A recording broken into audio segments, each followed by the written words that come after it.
give you a brief primer of antiretroviral therapy for diabetologists. Then I describe the problem of HIV and diabetes, then give you insights into the pathogenesis, and finally tell you the consequences and the differences in diagnosis and management of diabetes in the context of HIV.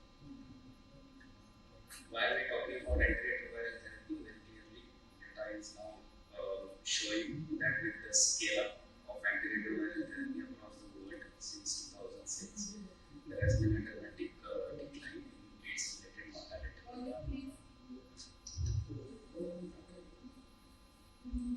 So, what is the current life expectancy of an HIV positive patient on ART? This slide again clearly shows over the period since ART scale up has happened, there has been an increase in life expectancy. And today you can expect an HIV positive patient to have a normal life expectancy as an HIV negative in the general population. So that means you need to know when to start antiretroviral therapy. So the current guidelines is anybody who is diagnosed with HIV infection should be started on ART irrespective of the CD4 for the viral load status. There is an individual benefit in terms of prevention of progression to disease, including non-AIDS events, including prevention of diabetes in HIV patients who are put on antiretroviral treatment, as well as a transmission benefit. Today, if somebody is on antiretroviral therapy and the viral load is undetectable, the sexual risk of transmission of HIV is zero from that person. So you can essentially control the epidemic by putting everybody on antiretroviral treatment and stopping further transmission of HIV. This is the START trial, which was a pivotal study where patients were randomized into early versus deferred treatment. And as you see here, in terms of benefit, there was fewer events in the patients in the immediate treatment arm as compared to the deferred treatment. So essentially, everybody needs to be on it. What are the antiretroviral drugs that we have now? They act at various stages in the life cycle of HIV. Some inhibit the fusion of the virus to the CD4 cells. We have an important group of drugs which inhibit the enzyme reverse transcriptase. These are called reverse transcriptase inhibitors. Then we have a group of drugs which inhibit the enzyme protease, which is responsible for maturation of the virus. We also have drugs which inhibit an enzyme called integrase, which is responsible for integration of the viral DNA into the host DNA. And finally, we have a co-receptor antagonist, which also blocks HIV entry. So as you see here, there are multiple steps in the life cycle of HIV where therapeutic targets are there. And essentially in India, we have the drugs from all classes available. So right now from the generic market, we have drugs which are extremely cheap and we can use them in combination. The philosophy of treatment is for, like any other ID, use a combination of drugs which act at different phases in the life cycle of HIV to stop replication of HIV and prevent development of resistance. So that's why we use what is called as highly active antiretroviral therapy or combination antiretroviral therapy. So then, when we start somebody on ART, the first line treatment is usually a backbone of 2 nucleosides with a third drug, and the third drug can be in efavirenz or levodopa, that is rimonabant based. Or now we have dolutegravir available in our country, which is the current standard of care across the Western world. So we can afford, our patients can afford to take a combination of backbone of 2 nucleosides with tenofovir and dolutegravir. And if a patient fails this, we can have second line treatment by using drugs which do not have cross resistance and then use a protease inhibitor. What do you expect on antiretroviral therapy? The viral load goes down to undetectable levels, and if a patient is adherent to treatment, it continues to remain so. And this is mirrored by an improvement in the CD4 count, which happens very rapidly initially and subsequently plateaus. Because of this, there is a dramatic decline in opportunistic infections that happen because the CD4 count is good, you are immunocompetent now, and you don't fall sick with other opportunistic infections. But then we have problems with toxicities. When we start these antiretroviral drugs, particularly the previous generation drugs, we had a range of metabolic problems as well as body shape changes. We saw what was called as a lipodystrophy syndrome, in which there was peripheral fat wasting and central fat deposition. So this syndrome was associated with a lot of metabolic changes, which included abnormal lipids, insulin resistance leading to diabetes. And then we had significant mitochondrial toxicity contributing to neuropathy, hyperlactatemia, pancreatitis in these patients. But now we use a lot of tenofovir in our first line. This is a newer kind of an MRTI. But this also has problems. It causes a decline in EGFR, which can progress in a substantial proportion of patients to CKD, can cause an AKI or fibrosis syndrome, and then cause bone disorders secondary to phosphate wasting because leading to osteopenia, osteoporosis, and fragility fractures. In our practice today, a lot of patients come with fragility fractures who are on tenofovir and they need to do a DEXA and use these phosphonates to do values. Final slide for about ARVs for diabetologists is to critically understand. The previous speaker also talked about drug interaction with TB. The same is true with ARVs. ARVs are either inducers or inhibitors of the cytochrome enzyme or the UGT1A1 system in the liver. And this, when you give concomitant medications, can reduce or increase levels, which can lead to either subtherapeutic effect or more toxicities.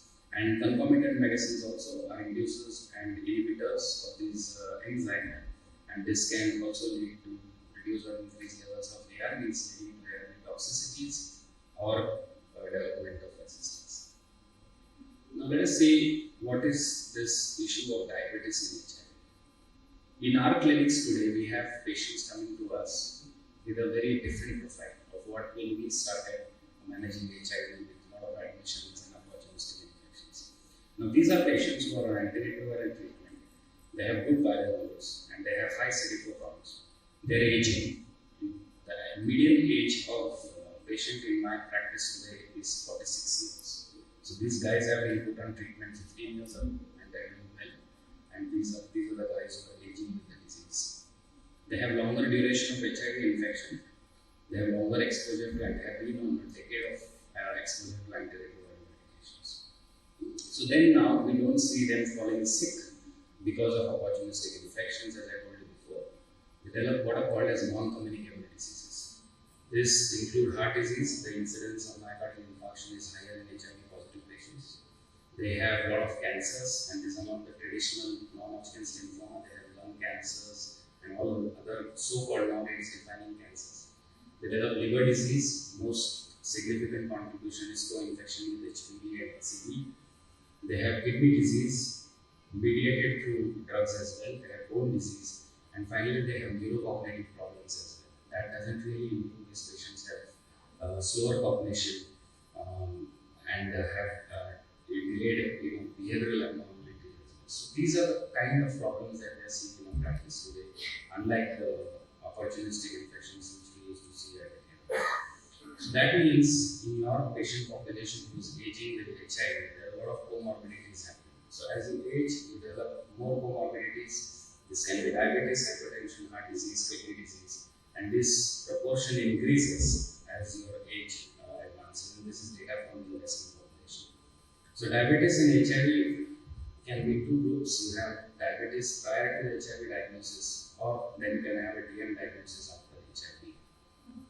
In the Western world, clearly it has been shown that the prevalence of diabetes in HIV positive patients is higher than the general population, and especially this is true in patients who are taking antiretroviral therapy. This is data from the US published in 2012, which shows higher incidence per 1,000 persons of follow-up in patients over a period of years since ARV was there. And this is linked with drugs. The older drug like stattin, you can see here the incidence is relatively higher over periods of years of exposure to this antiretroviral drugs. Also, what NNRTs use, for example, nevirapine seem to be protective. You have a lower incidence of diabetes as compared to using efavirenz. We actually use that more in first line. We did a cross-sectional study and presented it in KL in 2013, looking at the profile of dyslipidemia and diabetes in our own clinic. And I would like you to focus on the prevalence of diabetes using the IDEC criteria. We had around 13% of our patients having diabetes, 26% having pre-diabetes. If you compare it to the historical control, it's similar. I mean, because perhaps the prevalence of diabetes in our population is really high. Why do these patients develop diabetes more as compared to the general population? There are many factors. Traditionally, you have the risk factors like BMI and genetic, which also contribute to HIV positive population. And this is an interesting slide. What it really shows you is that prior to starting ART, if you are underweight or normal or overweight, you tend to gain weight very rapidly, and that increases the incidence rate ratio of developing diabetes. But if you are obese prior to starting ART, the incidence rate ratio is not very, very high. So the baseline weight and the ability of your ART to improve and gain weight is something which is an important risk factor for developing diabetes. We looked at in our same study what are the odds, what are the risk factors for diabetes in our own population. And as you see here, this is traditional. As you increase with age, it's a higher risk. The BMI also we saw between 25 to 30 was a higher risk. Presence of hypertension and using non-nucleoside regimen. Normally, you believe that boosted protease inhibitors cause higher, but in our study, we saw that because maybe many patients were using more than 30 as antiretroviral drugs. They definitely have been associated with diabetes, and the older thymidine analogs, D40 and XFT, and now the protease inhibitors like lopinavir and epinavir have been associated with this. And this is a slide which shows insulin resistance as measured by QT. You see in patients who are HIV negative and not on ART, there is significant as you increase the number of ART, particularly if you are on a boosted protease inhibitor, the insulin resistance requirements increases. And protease inhibitors cause multiple problems. You can have inhibition of the blood flow receptor, which decreases uptake of glucose. PIs also stimulate the liver, so you have gluconeogenesis happening. PIs also cause lipolysis because of those lipodystrophy syndrome that I talked about. This causes reduced adipocyte differentiation, leading to increased free fatty acids, leading to defective insulin secretion and hyperglycemia. And the nucleosides, that is the tenofovir or the AZT or the D40, cause lipoatrophy, and again this can cause lipolysis, increased free fatty acids, leading to hyperglycemia. So these are some of the proposed mechanisms of how these drugs really cause the disease. There's an interesting phenomenon which happens on ART. You start somebody on ART and the CD4 rapidly improves and you develop inflammation. And this inflammation sometimes can lead to autoimmune disease. And we have seen, this is called an immune reconstitution inflammatory syndrome. Happens within 3 months of starting ART. And we have seen thyroiditis happening. There is literature for autoimmune diabetes also happening. Within 3 months of starting the autoantibodies that is being generated against the islet cells. This is the slide which just shows you the metabolic impact of each of the individual ARTs. What is interesting is to just look in the middle column here. As far as diabetes is concerned, it's the older nucleosides. The NRTIs do not. The protease inhibitors. So the key drugs are protease inhibitors, which cause problems in these patients. And then we have a significant proportion of our patients co-infected with HCV. They are having hyperlipidemia, so they are on statins, and there is a growth hormone deficiency. All this can contribute to the development of diabetes. Finally, let me end by talking about the consequences and diagnosis and management of diabetes in the context of HIV. And as was mentioned by the previous speaker, there is now data that this is triple trouble. So you have HIV, which increases the risk of development of TB. You have diabetes, which also increases the risk of TB. You have HIV, which increases the risk of diabetes. So you have HIV, diabetes, TB. So there is a triple trouble, not just a double trouble in this context. So this is the data which shows you that the smear conversion rate for MDR TB is actually bad if you have HIV with diabetes as compared to HIV without diabetes. So in that context also, treating opportunistic infection like TB can be hampered because of diabetes. In the HIV population, now traditionally we believe that diabetes causes multiple things in the HIV negative population, but there is data now in the HIV positive population to suggest that diabetes itself is a big risk for increasing cardiovascular disease, causing renal dysfunction in CKD, causes peripheral neuropathy, causes neurocognitive disorders. These basically are cognitive changes which you see in patients, and also hastens liver fibrosis in patients who are co-infected with HCV and HIV.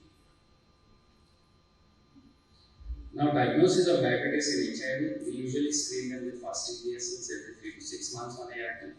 But remember, you should not be using A1C for as a diagnostic tool in the HIV population. And this is the slide which shows you why. HIV patients have a rapid turnover of the RBC mass. So you have A1C underestimating the glycemia as compared to the HIV negative population. So the IDEC recommends not to use A1C to screen HIV positive patients for diabetes. So as I told you, we do it baseline before starting them on treatment and do it every 6 to 12 months. In addition, we screen them for lipids as well as for urine protein creatinine ratios, and then follow them up every year. What is the optimal how to treat diabetes and HIV? Does it differ? Well, we don't have randomized control trials. Currently we use ADA guidelines for that. So the switching of antiretroviral drugs, if you have those drugs in your regimen, which as I told you causes problems in terms of insulin resistance, yes, you should be able to switch them. You should switch away from statin or thymidine analogs. You should switch away from protease inhibitors, but it may not be possible always because then the biologic control can get handled. What are the special concerns with the use of OHAs in HIV positive? First, let us look at metformin. As far as metformin is concerned, we know that mitochondrial toxicity with the thymidine analogs can amplify lactic acidosis in the context of use of metformin. There is also an interaction of tenofovir which we use perhaps with metformin, where it causes higher levels of metformin gets accumulated in the plasma leading to hyperlipidemia. And there's this new drug, dolutegravir, that also really hampers tubular secretion of metformin. That's the way it's excreted, and then metformin accumulates, and that can lead to development of lactic acidosis. And it is recommended not to use more than 1 gram of metformin in a patient who's on dolutegravir. So you need to use other drugs in that context. And then you need to avoid lipoatrophy. Obviously, metformin is something which can cause weight loss. So you have somebody who's having lipoatrophy getting more back because of metformin. As far as TZ are concerned, maybe they benefit lipoatrophy patients. There are some randomized trials which suggest that they are really beneficial. But then, when you use them with boosted protease inhibitors, because of the inhibition effect of the cytochrome enzyme, their levels increase. So that monitoring has to be done. As far as DPP4 inhibitors are concerned, there is a theoretical increased risk of immunodeficiency or worsening infections happening in the context of use of them in the HIV. And then there is a drug-drug interaction as well. And the package insert suggests that you need to reduce the dose of saxagliptin with the boosted protease inhibitor. As far as biflozins are concerned, again there is a drug-drug interaction, and here they consider increasing the dose. So these are some things we need to really look for very carefully when you're managing both of these conditions together. And we have an excellent app here which can be freely downloaded on your cell phone, both Android as well as iOS platform, from HIV drug interactions to OIG. So at the bedside you can just key what drugs are there and look for interactions and manage the patient. When you use insulin in the HIV, well, it's a drug of choice. No drug-drug interactions, has an anabolic effect, has perhaps anti-inflammatory effect as well. So it's very useful to use insulin. But then you need to help them to understand the use of needles. Then you have the disposal issues, the needle transmission. So that has to be thought of. Do glycemic targets differ in HIV positive with DM on treatment? Some people suggest you need to have a more stringent A1C target because of various reasons in the HIV positive context.